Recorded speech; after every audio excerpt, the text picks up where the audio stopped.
All right, this interview is for the Alameda County Historical Society, and this is Chuck Bloxham visiting with Prosper Waukon. Right. And I think, first of all, what people want to know is, did you know, or when were you aware that your name was tied to the city of Waukon? Well, I grew up on the Winnebago Indian Reservation in Nebraska, and my grandfather, I was raised by my grandparents since I was 2 weeks old, and we lived out in the woodland area. He had land down there that he had timberland and some land he leased, and so he would always tell me about Waukon, Iowa, and our encampments up here during the 1840s, through 1846, and he mostly talked about our ancestors there, some of our leadership, and how we were tied together. And I think I might have been 7 or 8 when I first became aware of Waukon, Iowa, because every year he'd receive a letter from a council person or a mayor from here requesting that he come up here and, march in their parade during corn thrashing days, and they would be honored. They wanted to give him the key to the city, and he always said, "We're going to go up there someday." Well, that we never did make it up here, but I knew a lot of the history about our people in this area, because we had about 11 treaties, and we've moved around quite a bit as a nation, beginning in approximately 1825. And when they gave up most of their land in Wisconsin, they ended up with neutral territory, which is where Decorah and them are located. So. Okay, over in Winnebago County. Yep. Yes. And Waukon too. Okay. Yeah, this whole area was our traded at one time, and then as soon as they started getting more and more white settlers, they wanted the land and they wanted us moved on again. Okay. So we got some land up in near St. Cloud, Minnesota, Long Prairie. Okay, and you are a descendant of John Waukon. Yes, the direct descendant. Okay. Yes. Okay. I was reading your bio. My goodness, you are one busy man. All the things that you've done, and the things that you've been involved with, over 40 years of leadership, management, and experience. Tell us about some of those things that you're involved with that mean a lot to you. Okay. I believe that I retired 5 years ago, 2018, and from the Gila River Indian Reservation outside of Phoenix. They had a new program, an educational program that I was part of, and then I ended up, they wanted me to go into their Terrell office. Terrell is throughout every reservation, it's a tribal employment rights organization. So any construction or any jobs going on the res, they have to hire our employees if we have them, skilled labor or unskilled, whatever they need. So. Okay. 17 different organizations in the public eye. Terrific. Yeah. Yep. I used to also work for Honeywell in the Defense Systems Division. I was an administrator in 2 of their major programs, multi-billion-dollar munitions plant in St. Paul, Minnesota. Okay. And I was there, and I moved on from there to start my own business. Okay. As a subcontractor to military subcontractor. Okay. Let's back up just a little bit. You come from a long line of, is it Hokack? Nope, that's just the way our language is. It's okay. Winnebago. Ho-Chunk. Okay, Ho-Chunk, okay. Yeah, that's the same thing. Okay. And the Thunderbird clan, is that right? Yes. Okay. Yes. Okay. And you were a single father supporting your family? Yes. Okay.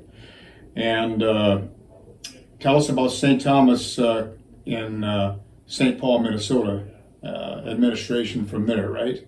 Right. You got a degree? Yes, Okay. I have a business degree, and then later, after I was working for Honeywell, they agreed to pay for a full shot at an MBA Okay. at the University of St. Thomas. Yeah. Okay. Tell us about your negotiating skills, taking you back to the Pine Ridge Indian Reservation. Okay, I was being trained by Honeywell as a contracts negotiator with the government. Okay. Okay, and so I was being trained in contracts law and management, which is why I went back for the MBA in that. And that's the highest paid level they have there next to the engineering. And so I had some natural negotiating skills because I had worked in the nonprofit sector prior to Honeywell, and I negotiated a lot of contracts with IRS and that. And Okay. there's a lot of tricks to negotiating with the government. Sure, for sure, yeah. Okay, let's find out some more about your award-winning business that you started. Tell us more about that. Okay, when I was getting ready to leave Honeywell, the management there had invested so much because they were targeting me for one of the VP positions later on. And they were really disappointed because they said, we invested a lot in you, and what are you going to be doing? And I said, I want to do my own business. And if you give me a waiver, I'd like to subcontract with you as well as these other military contractors and create a workforce. But I want to create it in the labor surplus areas, the ghetto type communities, the gang infested areas. And they said, we've pumped billions of dollars into those. There's not a workforce there. And I said, well, I would disagree, because I said, I've been in those communities and there is a workforce there. And yes, they have all these social issues and that, but I know if you know how to tap into that workforce, they're a pretty viable, loyal workforce. Okay. And so when I went in, I got all my certifications from the government to be not only a military production facility, but a shipping and receiving, which is a high quality with the military. They had to come in and see, my clean rooms and all my other stuff. I ended up with 480 employees in South Minneapolis, and I opened another plant in St. Paul in the same type of areas. And I developed a workforce. I took a beating the first 2 years because of what they call the social issues. But eventually, I started stabilizing with the workforce, and they worked long, hard hours. At that time, I was paying them $15 an hour, and also bonuses for production shifts. And I had a engineering staff of anywhere from 20 to 25, and a lot of my people I worked with said, how can you afford such a high level of defense contractor engineers, we know how much. And I said, entrepreneurship has always come easy for me. I said, those are all retired engineers who want to still have their finger in creating stuff. Sure. So I've had every type of engineer, and I pay them $10 an hour. They already have their own benefits. They just want to do something, and I allow them to create whatever we need for our workforce in there. Wow. And through your work, you were awarded the Regional National Minority Supplier of the Year. Right. In Washington, yes. Yep. I attended it. And also the state, I won many awards in state, and no one knew our workforce was about 95% people of color, right from the streets, ex-gang members, ex-drug dealers, everything. Okay. And 480 employees, correct? Yep. Okay. Wow. And prior to that, the only requirement was that they have to stay with me for 6 months. I had a lot of federal and state parolees that we trained. Some of them went on to school. I got them other jobs, like in the airports and other places. So You have Native Americans working as well? Yep. Our whole management was Native American. Okay. Great. In 2002, you returned to live and work on the Winnebago Indian Reservation. Tell us about that move. Yes, I was in, prior to going back, I had sold my business in Minneapolis, and I was working for Medtronics in their inspection department, and I went to a gathering in Boise, Idaho, and on the way back I stopped at the Ojai Foundation, and they were looking for a CFO. Oh. And that was kind of my background. So I worked for them for a year implementing a computerized accounting system. And in that process, I got involved with another guy that was creating a business in Minneapolis. He was a former Buffalo Bills wingback, Wayne Hawkins, and Okay. he had been injured early in his career and played Canadian ball, but he had been looking for me. So I helped develop a business with him and did most of his negotiations. And then my daughter had some issues. She was around where there was a drug bust and they implicated her. So I had 2 oldest grandchildren, so I just kind of resigned from what I was doing. I went back to Wisconsin, hired her an attorney, and I took my 2 oldest grandchildren and I raised them on the Winnebago Indian Reservation. okay. And you restructured the tribe's 3 youth programs there. Yep, I did. I have experience working with youth and like I say, gang members and so I brought in a lot of new programs for their school, high school, and I also brought in, which is the reason I'm going to Fairfield. My daughter's graduating. She's a TM teacher, Transcendental Meditation. We brought that program in from the Maharishi University in Fairfield, Iowa. Okay.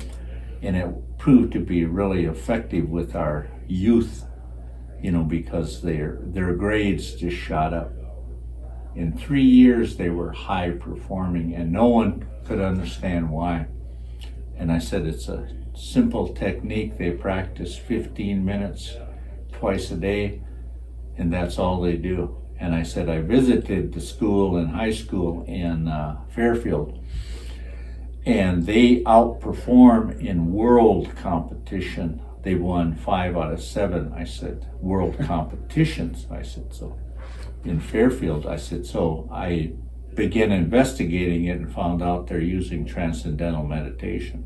Okay. So our elders then got involved, and they discovered that by practicing TM that their diabetic symptoms took a nosedive. Okay. And it was,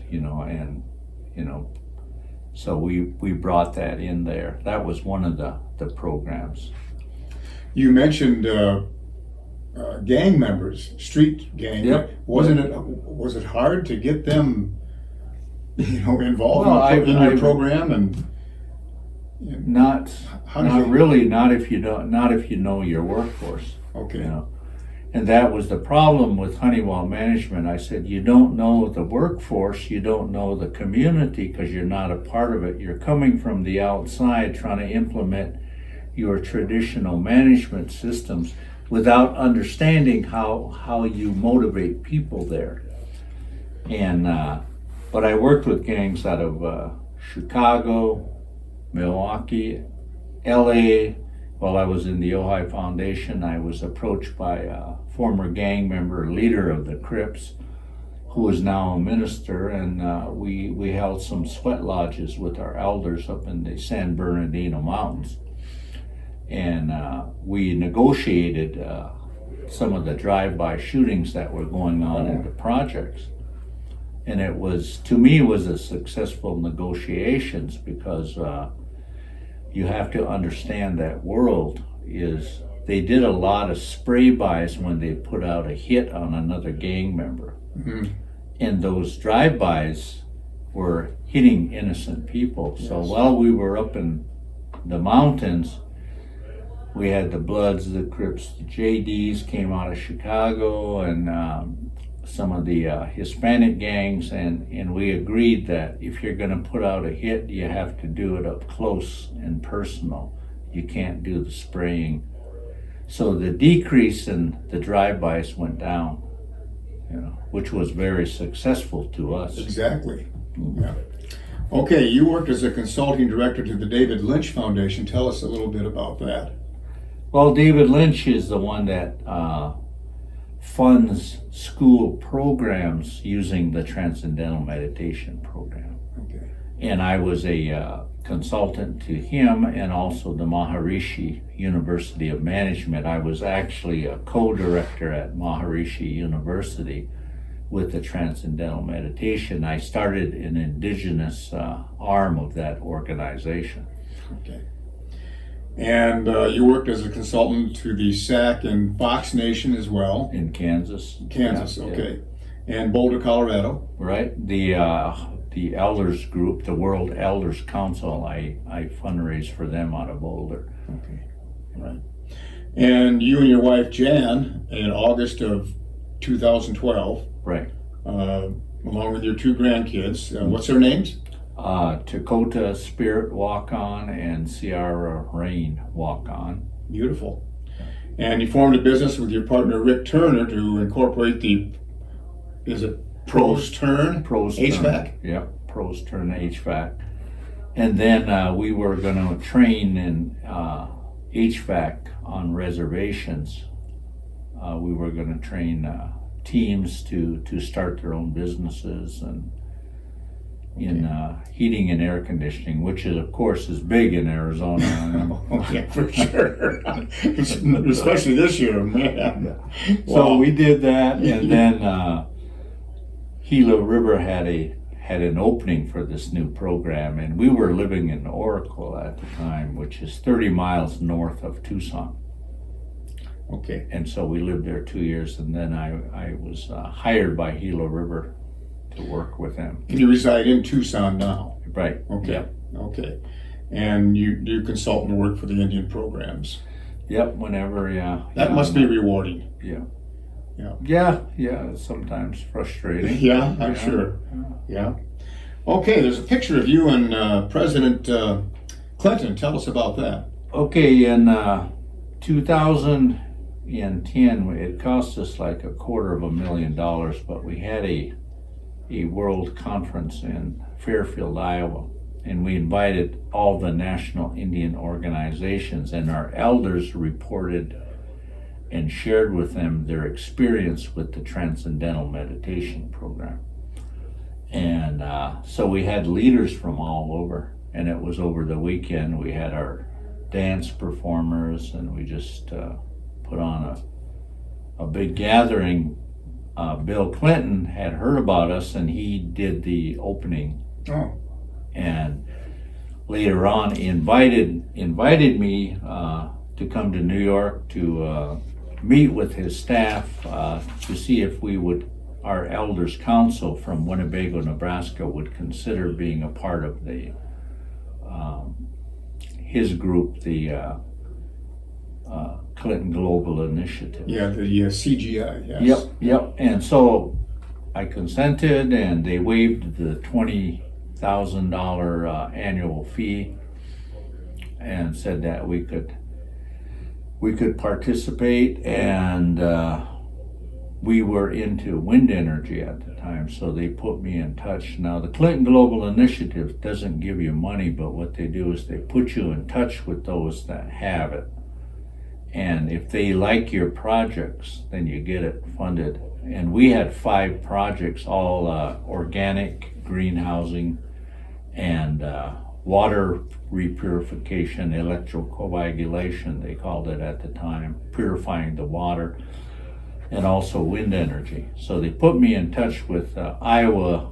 They built most of Iowa's wind turbines as Next Air. Oh, okay. So I flew to Florida to meet with the president, and he wanted to fund our reservation with a $400 million project to put 200 windmills in there. And so that's how we got involved with them. Was that completed then? That's done? No. One thing you got to know about is tribal politics on reservations. It's a pretty rough business there. And even though everyone was sold on it because we had agreed to give everyone free electricity on the reservation, energy costs we would, share. They would do profit sharing, and NextAir would front all the costs. And those wind turbines cost about $2 million each. The big. Yep. And but they were all for it until the president said, he sent a letter to the tribal council, and he said, we want 50% of the profits to go to the elders projects, that they have control of that funding. And they voted it down because they wanted complete control of the financial resources. Okay. Yeah. And so those were some of the things we were involved with. We were also involved in a lot of other things, our school projects and stuff. Okay. Yeah. It must be rewarding, some of the things that you've done as far as getting the school started and things like that. That's terrific. Also worked with tribes up in Canada, the Maliseet Nation, 6 Nations up there, and Montreal and around there. Okay. How many reservations are there now in the country? You have any idea? Yeah, there's 500. There's 567 federally recognized. Okay. There's about 256 state recognized, and there's about 165 terminated tribes, meaning they lost their federal status during the termination era of the 1950s. Okay. And then there's some that are applying for federal recognition. So you've got a lot of tribes that are eligible for federal recognition. Okay. So good. Anything else you'd like to add? This has been, I got to tell you, very interesting to talk with you, and it's nice to have you back and Waukon. Yeah. Well, I'm glad because this was one of my bucket list items I wanted to complete for my grandfather, is to show our lineage from Waukon Decorah, who was a Waukon Hugga, because there's so much misperceptions about who he was. Is he buried here? Is he? Well, no, he's buried in Blue Earth, Waukon Hugga. His son, John Waukon, is buried in Nebraska. Okay. That was my grandfather's grandfather, was John Waukon. Okay, all right. Okay, well, thank you so much for taking your time, Prosper, to come and visit with us. And on behalf of the Almaquis Historical Society, we really appreciate it. Thank you. Happy travels to you. I know you put on a lot of miles. Yeah, well, we got some more to go. Okay, thank you so much. All right.